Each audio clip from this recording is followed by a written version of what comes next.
Hello student, आज हम करेंगे वर्कशीट 48 जो कि क्लास 9th की है और डेट है 23 तारीख 10वां महीना 2020। वर्कशीट है 48। इस वर्कशीट में हम करेंगे चैप्टर नंबर 6 जो है उत्तक।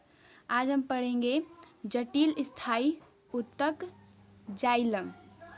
जो जटिल स्थायी होता है, जो पादपों में पाया जाता है, जटिल अस्थाई उत्तक जो है जाइलम पढ़ेंगे हम। तो चलो हम पढ़ते हैं। तो सबसे पहले पढ़ते हैं ज्ञान क्या कह रहा है। जिज्ञासा दीदी, सरल स्थायी उत्तक के बारे में तो हमने जान लिया। ये जटिल स्थायी उत्तक क्या होता है और इसके पादपों में क्या कार्य होते हैं। ज्ञान पूछ रहा है जिज्ञासा दीदी से कि हमने स्थायी उत्तक के बारे में तो जान लिया, सरल स्थायी। अब ये जटिल स्थायी उत्तक क्या होता है और इनके पादपों में क्या कार्य है। तो अब जिज्ञासा बता रही है, ज्ञान, जैसे कि हम जानते हैं जटिल स्थायी उत्तक एक से अधिक प्रकार की कोशिकाओं से मिलकर बन होता है। ये सभी कोशिकाएं मिलकर एक इकाई की तरह एक विशिष्ट कार्य को पूरा करती है। जटिल स्थायी उत्तक दो प्रकार के होते हैं। यहाँ पे जिज्ञासा ने बता दिया कि जटिल स्थायी उत्तक एक से अधिक प्रकार की कोशिकाओं से मिलकर बना होता है।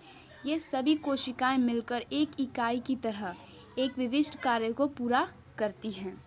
तो जटिल के दो प्रकार होते हैं जटिल स्थायी उत्तक के। पहला होता है जाइलम और दूसरा होता है फ्लोएम। तो इस वर्कशीट में हम जाइलम के बारे में पढ़ेंगे। तो हम आगे पढ़ते हैं जाइलम के बारे में। जाइलम, ये दोनों उत्तक पादपों में जल, खनिज और भोजन का संवहन करते हैं। यानी कि जाइलम और फ्लोएम ये दोनों ही उत्तक पादपों में क्या करते हैं, जल, खनिज और भोजन का संवहन करते हैं। इसलिए इन्हें संवहन उत्तक भी कहते हैं। जब वो संवहन करेंगे तो क्या होगा, संवहन उत्तक ही तो कहलाएंगे। पादपों में यह उत्तक सामान्य तौर पर साथ साथ स्थित होते हैं। यानी कि कह रहा है जो पादप में ये होते हैं तो ये सामान्य तौर पर साथ साथ होते हैं, जिसे संवहन मंडल भी कहते हैं। जटिल स्थायी उत्तक बड़े पौधों की एक विशेषता है। यानी कि जो जटिल स्थायी उत्तक है, जो बड़े पौधे होते हैं, उनकी एक विशेषता है। आगे बढ़ते हैं। आगे हम पढ़ेंगे कि जाइलम क्या होता है। जाइलम की संरचना पढ़ेंगे। जाइलम की संरचना, जाइलम उत्तक पौधों का काष्ठीय भाग है। पौधों का क्या है, काष्ठीय भाग। यह 4 तरह की कोशिकाओं से मिलकर बना होता है। देखो 4 तरह की कोशिका। पहला है जाइलम टेंट्रिक, यानी कि उसे हम कह सकते हैं वाहिनिका। दूसरा होता है वाहिका वेसल। तीसरा होता है जाइलम पैरेन्काइमा, वह जाइलम फाइबर यानी कि रेशे। आगे हम पढ़ेंगे जाइलम पैरेन्काइमा के अलावा अन्य परिपक्व जाइलम कोशिका मृत होती है। यानी कि जो जाइलम होती है उसमें जो पैरेन्काइमा होती है, इसके अलावा जो अन्य परिपक्व होती है वो सब क्या कोशिका मृत होती है। ये हमें इम्पोर्टेंट रखना है कि बाकी सब मृत होती है जाइलम पैरेन्काइमा के अलावा।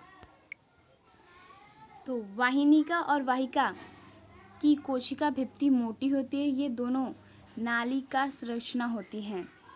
तो वाहिनिका और वाहिका की कोशिका भित्ति मोटी होती है और ये दोनों क्या होते हैं, नालिकाकार संरचना होती है। अब हम पढ़ेंगे कार्य किसके, जाइलम उत्तक के। जाइलम उत्तक में कार्य पढ़ेंगे। जाइलम उत्तक में वाहिका वह वाहिनिका जड़ से पौधों के विभिन्न भागों तक जल और खनिज लवण का ऊर्ध्वाधर संवहन है। ये हमें याद रखना है कि जाइलम उत्तक के क्या कार्य हैं। तो जाइलम उत्तक के कार्य हैं ये। जाइलम फाइबर क्लोरेकाइमा के बने होते हैं तथा ये पौधों को दृढ़ता प्रदान करते हैं। जाइलम फाइबर क्या होते हैं, स्क्लेरोकाइमा के बने होते हैं। जाइलम पैरेन्काइमा भोजन संग्रह व पार्श्वीय संवहन में मदद करते हैं। ये हो गए हमारे जाइलम के कार्य। अब यहाँ पे कुछ प्रश्न दिए गए हैं, इस प्रश्न को सॉल्व करते हैं। पहला प्रश्न पहले पढ़ लेते हैं हम। पहला, जटिल स्थायी उत्तक क्या होते हैं, इनके नाम लिखिए। तो जटिल स्थायी क्या होता है ये वर्कशीट पर ही दिया गया है सबसे पहले। तो चलो पहले का आंसर देख लेते हैं। पहले का आंसर है एक से अधिक प्रकार की कोशिकाओं से मिलकर बनने वाले उत्तकों को जटिल स्थायी उत्तक कहते हैं। ये 2 प्रकार के होते हैं, पहला जाइलम उत्तक, दूसरा फ्लोएम उत्तक। ये हो गया पहला क्वेश्चन। दूसरे क्वेश्चन पे बढ़ते हैं। संवहन उत्तक और संवहन बंडल क्या होता है, ये हमने पढ़ा था। तो दोनों को देखते हैं आंसर। दोनों जटिल उत्तक पौधों में जल, खनिज तथा भोजन का संवहन करते हैं, इसलिए इन्हें संवहन उत्तक भी कहते हैं। पादपों में यह उत्तक सामान्य साथ होते हैं, इसलिए इन्हें संवहन बंडल भी कहते हैं। तीसरे क्वेश्चन पे चलेंगे हम। जाइलम उत्तक के 4 भागों के नाम तथा उनके कार्य लिखें। तो यहाँ पे 4 भागों के नाम और उनके कार्य दिए गए हैं। सबसे पहला है जाइलम ट्रैकिट, पौधों की जड़ से खनिज तथा जल को पौधों के विभिन्न भागों तक पहुँचाना, ये जाइलम ट्रैकिट का काम होता है। और वाहिका भी जस्ट यही काम करती है, पौधों की जड़ से खनिज तथा जल को पौधों के विभिन्न भागों में पहुँचाना। फिर तीसरा आता है जाइलम पेरेकाइमा, भोजन संग्रह में सहायता करती है ये। चौथा आता है जाइलम फाइबर, यह पौधों का दृढ़ता प्रदान करती है। क्वेश्चन नंबर 4 पर चलेंगे।